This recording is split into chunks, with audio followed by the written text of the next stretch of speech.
I wonder why I don't use this song much. Drunk dog scams into your head, into your head, into your head. Matchstick Join me cat. at a tremendously exciting moment. It's Into Your Head, the temporarily daily summer show for Friday. Into your head.com. We've a lot to get on with today. Items that need to be attended to, issues that need to be addressed, topics. Oh, topics. We've got lots and lots. Oh, Christ. I'm running out of energy drink. I've only had, I'd say, about 250 mils. I've just poured out the rest of the bottle, enough to bring it up to half a litre altogether. I've already drunk half of that. The other half that's here that I haven't drunk is all I've left now. That's all that's left. It's like on one of those zombie movies when you go into the supermarket and they're down to the last few cans of Coca-Cola and you're only too aware that it's the end of the world. You're never going to see Coca-Cola ever again once it's gone. You're going to have to manufacture your own cola. You're going to have to go out to the forest and find where cocoa leaves grow, because you probably don't even know that, because nobody knows where their food comes from anymore. You go up to a child and say, would you like a ham sandwich? And they'll say, yes please. And you'll say, do you know that ham comes from pigs? And they'll say, no, I don't want a ham sandwich now. I wasn't aware of that. I thought ham sandwiches grew on trees. Well, it's got to be the same with cola. People will say, when the world finally ends and you have nuclear war or holocaust or zombie apocalypse or whatever's going to happen, a few people who are left wandering around go into a shop one day and they'll say, Christ, there's only 2 cans of Coke left and neither of them have the correct first name on them, but I'm going to drink them anyway. Or else maybe I should hold on to them in case a new civilization comes along and they gain some value and I can auction them off. What shall I do? I don't know. I suppose I should probably preserve what's left of society for prosperity, but then what's the point?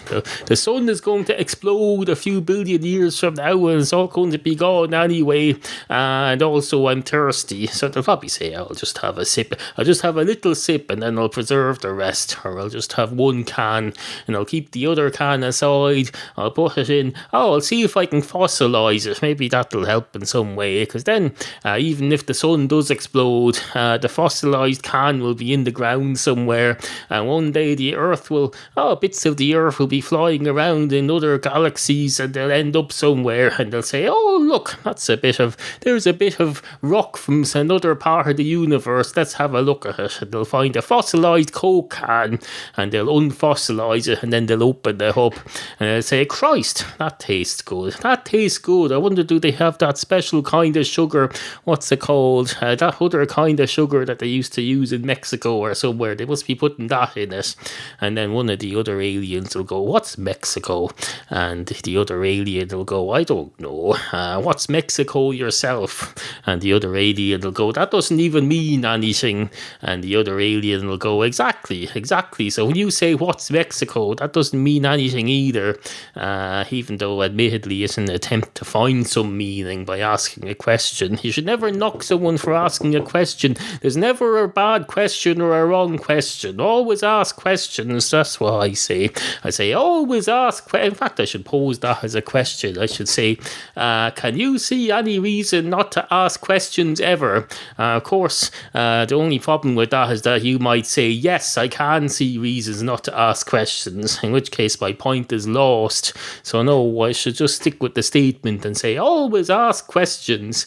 If you have any questions, incidentally, studio@intoyourhead.com, at intoyourheadpod on Twitter, Facebook.com/Into Your Head podcast, I think, or something like that, or Into Your Head, I don't know. It's either Into Your Head or Into Your Head podcast. They both go to different things. I have about 8 different presences on Facebook now, because you have to do that just to be seen. If you want to be seen on Facebook, you basically have to get out your checkbook, make 8 different pages, one for each of your ventures, copy everything to everything else, and then you have to put on a bright yellow sweatshirt and sweat into it into it, and make sure you have new bits of nuclear waste in your sweat to make the yellow t-shirt brighter rather than darker.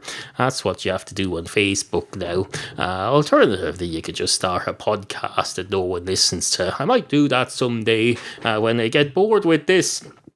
When I get bored with this, I might start a podcast that no one listens to. I don't know which one else. Maybe I'll start. I don't know what I'll start. I don't know what I'll start. I don't know. There's no point speculating. Anyway, suffice to say hello and welcome to the show. I've always been a great believer in the dictum. Well, pretty much all of them. All dictums are good. That's why they become dictums. People say that someone says something and they said, "Oh, that sounds very wise. That sounds very wise. Let's turn it into a sound bite." And then someone else says, "What's a sound bite?" And they'll say, "You're about to find out. I can tell you, it's about to bite you. You're about to be bitten by a sound bite." And the other person will say, "That doesn't sound very good at all. That sounds terrifying for one thing. It also sounds dangerous. Sounds like you could get leprosy or something off it." And the other person goes, "Don't worry, the word soundbite in the future will be something they use for something that's very good and pure. But no, it's just a name. The word soundbite is just a name. Words can't hurt you, so don't be afraid." And the other person will say, "You tell me not to be afraid and that words can't hurt me, but yesterday you were telling me the earth was flat. And they've just announced that it's not. So tomorrow we could find out that a soundbite is something very dangerous." And the other person will say, "Never mind that. I'm trying to make a dictum here. I'm trying to initiate a dictum. Never mind. We don't have to call it a soundbite if you don't want to. We'll call it something else. We'll rebrand it. We'll call it. Let's call it a dictum or a proverb. We'll call it an ancient proverb." Now I know what you're thinking there. You're thinking it can't be ancient if I'm only initiating it now, but my hope is that in the future it'll become ancient. It'll be here for generation upon generation upon generation upon generation upon generation upon generation. Help, I'm stuck. And the other fella slaps him in the face and he says, "Thank you, I needed that. I was afraid I'd be going on saying generation upon generation upon generation upon generation permanently for generation upon generation. I'd be like that fella on that Discovery documentary, that fellow who has the hiccups, who's had the hiccups permanently for 3 years. I'd be like him. Well, no, thankfully you punched me in the face and stopped me." And the other fella says, "You're welcome, you're welcome. Anyway, what's this you were saying about creating a dictum?" And he says, "Oh yes, my dictum will be as follows. It'll be, I've always been a great believer in the dictum." And the other fella interrupts him and says, "You can't have a dictum that starts, I've always been a great believer in the dictum. That creates a vicious circle. That probably cause some sort of a tear in the fabric of space-time. A fabric of space-time and whatever else they'll find it to be a fabric of in the future. They'll probably say it's a fabric of space-time and thought. They'll say there are 5 dimensions to the universe: space, time, light, thought." Then something else, I don't know. Maybe something psychicity. Is that a thing? Psychicness or psychicity. And the other fella says, "I think you'll find it's called psychic activity." And the other fella says, "Well, I want to call it psychicity, if I can get the pronunciation correct, because you need to simplify these things. We need to have one word for something. Have one word for something for which there used to be 2 or 3 words. Make things easy." That's the whole point of language, making things easier and more concise. So we'll call it psychic-icity. No, No, I think I'm only stuck on the third last syllable, whether it should be ick or it. Psychic-icity sounds wrong. Psychic-itity has too many T's. Surely there must be some happy medium. And the other fella says, "Oh, you can be damn sure there's going to be some happy medium when you come up with a brand for him like that. He'll be delighted with himself," or herself, of course, if they ever allow women to have thoughts in the future. I wonder when they let women start thinking, will they be able to have psychic thoughts too, or will they just have ordinary bog standard thoughts? I don't know. Hello, this is J. Edgar Case here. Whenever I am listening to fine podcasts, I tune into your head program because it's very clean. Two psychics walk into a bar. One of the psychics goes straight up to the bar counter and says, "Hello, can I have a pint of your finest Guinness, please?" And the man behind the bar says, "Are you reading my thoughts?" And the psychic says, "I don't know, what are you thinking?" And the man behind the bar says, "You tell me." And the psychic says, "Well, the way you asked, are you reading my thoughts? I got the general idea from your tone of speech that you don't want me to read your thoughts. Now, are you saying now you want me to read your thoughts and tell you what you're thinking?" And the barman says, "Yes, I am. Yes, I do." And the psychic says, "You're thinking, I don't want this bitch to be reading my psychic thoughts." And the barman says, "Christ, that's amazing. That's amazing. What else am I thinking?" And the psychic says, "You're thinking, I don't believe in this psychic crap. And I think it's a load of bollocks. That's what you're thinking." And the barman says, "Christ, that's amazing. That's exactly what I was thinking. I take a whole back what I just thought. I believe in it now. I believe in it now. I'm a believer." It's like that song, something, something, something, something. Something, something, something, something.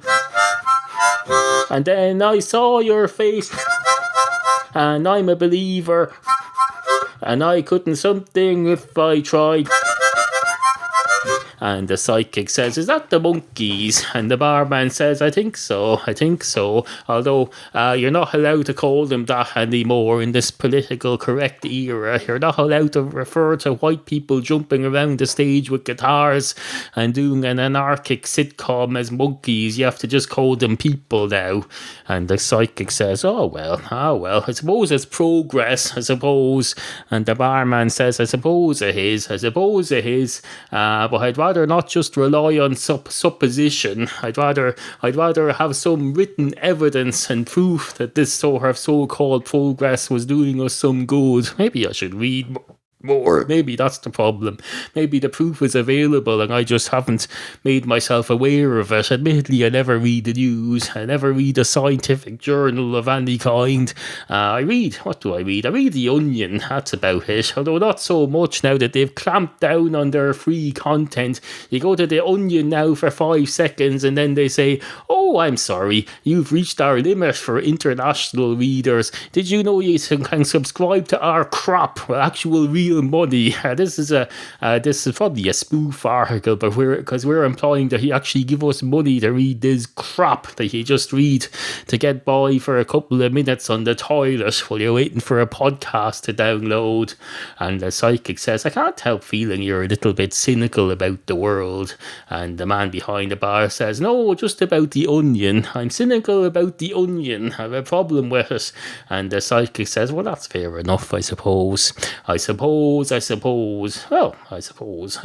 indeed. I suppose that's what I should say. I should say, I suppose indeed. Although what does that mean? It doesn't mean anything. It just means I'm adding indeed. It's pretty much just like, I suppose it's stressing something in a vocalized way, but what does that mean? I don't know. Me, as a psychic myself, if I want to communicate something important and I want to stress it, rather than shouting it or making it in bold or anything, I can underline it by adding psychic transmissions of the same message underneath. But of course, that only works with people who are also psychic. So I suppose that's like putting underlining on the text on an SMS text message and then sending it to someone who doesn't have a smartphone and it just comes through as plain text. That's just a waste of time. Just a waste of my time, I suppose. Well, it wasn't a waste of time to think about it, because now I know that I wouldn't have come to the conclusion that it's a waste of time if I hadn't given it that thought. Very profound, though. Very profound. That's sending...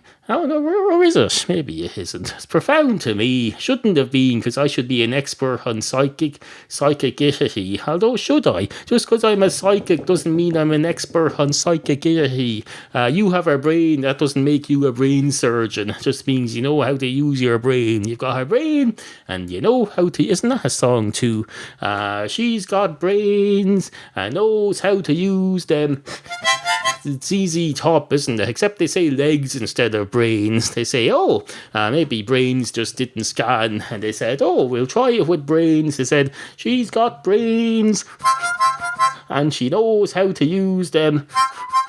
And then some stupid, what do you call them, P&R guy, or whatever you call the fella from the record company says, that sounds stupid, gentlemen. We're trying to market you as an intelligent rock group, and you're saying she's got brains. She can't have more than one brain unless she's some sort of weird monster zombie thing.